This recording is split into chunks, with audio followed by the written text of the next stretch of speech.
2,000 years later. 1 hour later, 2 hours later, 3 hours later, a few moments later, just then later. End of flashback. Warung Mang Ujang.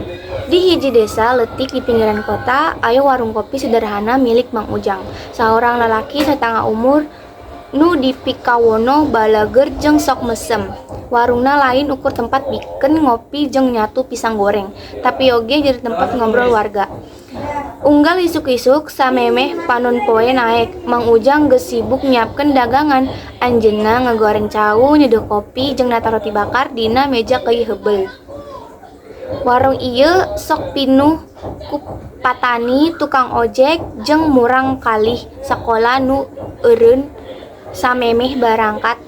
Salah sahiji pelanggan setia nyaeta Sakur, tukang ojek nu geus lila naengan napakah di eta lembur. Anjeunna sok datang isuk-isuk pikeun ngopi samemeh narik panumpang. "Mang, kopi hidang biasa," cek Sakur bari masrahkeun duit Rp5.000. Mang Ujang ngocorkeun kopi panas kana gelas. "Kumaha Kur, panumpang rame?" Sakur ngasrup napas samemeh nginum kopina. "Ah Mang, ayeuna mah beuki sepi, lobaan jelema nu make ojek online. Jadi ojek biasa kawas abdi mah mulai hese meunang penumpang. Obrolan marenahna eureun sakedeung waktu eneng sari. Murid SMA nu unggal isuk sok meuli teh manis. Datang bari seuri, 'Mang, teh manis hiji nya,' cek sari bari makalang ngan tas sakolana. Saker melong ke arah sari bari nanya, 'Sakula gimana Neng?' Sari seuri, 'Alhamdulillah lancar Kang, tapi ayeuna mah loba babaturan nugus boga motor sorangan, jadi teu kudu numpak ojek deui. Syukur-ukur bisa mesem ku chat.' Omongan Sari nyagerkeun hatena nyen usaha tukang ojek beuki susah. Seug lila warung Mang Ujang beuki beda suasanana. Pelanggan nu biasa datang masih sering nyaba, tapi loba oge nu milih nongkrong di warung kopi modern di pinggir jalan raya.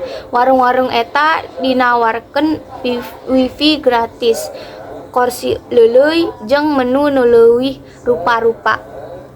Peuting eta sanggeus warung ditutup, Mang Ujang lunggah di bangku kai ngalamun. Anjeunna mikiran zaman nebeuki Robi. Dupi warung ieu tiasa tetep jalan, cek Mang Ujang dina hatena. Isukna anjeunna nyarios ka Sakur. "Kur, kumaha cek anjeun nyupami urang nyagogikeun layanan antar kopi?" Sakur nenden tarang. "Maksudna Mang?" "Urang nyieun jasa antar jalma-jalma di kantor desa, sakola, atanapi sawah tiasa mesen kopi atanapi daheureun lewat HP. Anjeun nu nganterkeun make motor," terang Mang Ujang. Panon Sakur ngahiliwir. "Wah, eta ide nu sae Mang. Sahenteuna abdi masih tiasa nampi panghasilan." "Tuluy, aranjeunna nulis pangumuman dina papan kai di hareupan warung. Warung Mang Ujang narima pesanan antar, hubungi 08XXX. Dina dinten kahiji jasa ieu henteu acan pati dipikaresep. Ngan sababaraha jalma anu nyobaan, tapi sabada sabaraha poe. Beuki loba pelanggan nu resep Pak Lurah mesen kopi unggal isuk. Ibu-ibu di imah oge sering mesen pisang goreng pikeun sarapan. Tapi teu lila aya masalah anyar. Mang Asep nu boga warung kopi modern di pinggir jalan teresep kana ide Mang Ujang. Kuring teresepen cara Ujang nyokot pelanggan. Cek Mang Asep hiji poe ka pelangganna. Sakedapan ti harita. Kumadakan aya spanduk badak di hareupeun warung Mang Asep.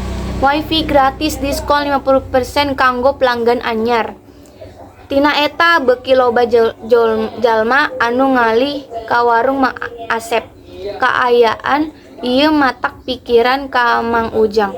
Sakur, nu rasa sedih nyarios. Mang, kumaha lamun urang oge masang wifi? Mang Ujang ngageleng. Urang moral tiasa nolak eta ku cara nu sarua. Warung urang kedah tetap sederhana, tapi ngagaduhan kahadean nu langkung istimewa. Mang Ujang teras milari ide anyar. Anjeunna taringkat ke zaman baheula. Nalika warga remen cangkruk sareng ngobrol di warung tanpa perlu gadget. Tidinya anjeunna nyieun acara anyar, ngopi bareng. Unggal malam minggu, di mana jalma-jalma tiasa datang pikeun ngobrol bari ngaraosan kopi sareng gorengan. Acara ieu hasil pisan loba warga, utamana kolot langkung nyaman cicing di warung Mang Ujang kasubab suasana lebih akrab jeung kahadean. Teu lami sababaraha anak muda oge balik deui maranehna sono kana suasana ngobrol tanpa gangguan HP atawa wifi. Dina hiji poe saurang pelanggan lami nu ngaranna Paroni. Saurang urut pagawe nageri nu tos pensiunan samping ka warung. Mang Ujang, abdi resep warung ieu tetep jalan. Tempat kawas kieu ayeuna mah jarang. Cek anjeunna.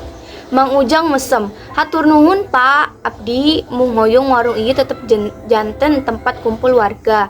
Paroni ngasupkeun panonna kasabuduran warung.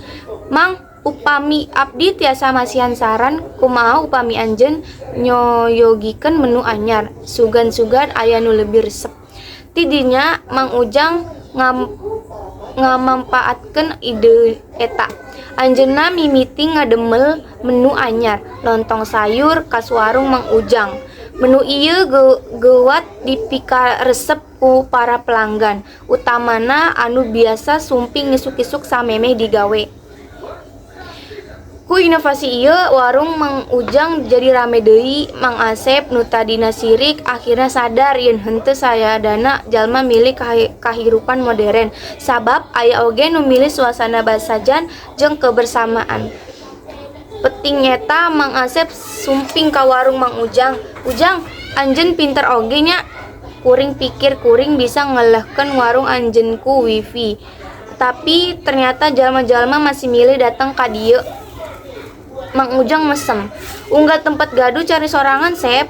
Nu milari kenyamanan modern pasti ka warung anjeun, tapi nu milari suasana akrab sareng kahadean. Aranjeunna tetep ka dieu. Peting eta Mang Asep jeung Mang Ujang minum kopi babarengan nyarioskeun persaingan maranehna nu sabenerna malih ngajadikeun dua warung eta berkembang.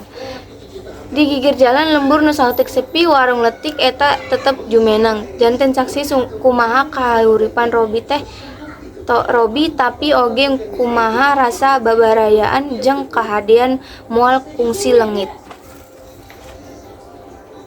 Sekian tugas Sunda dari saya. Kurang lebihnya mohon maaf. Terima kasih.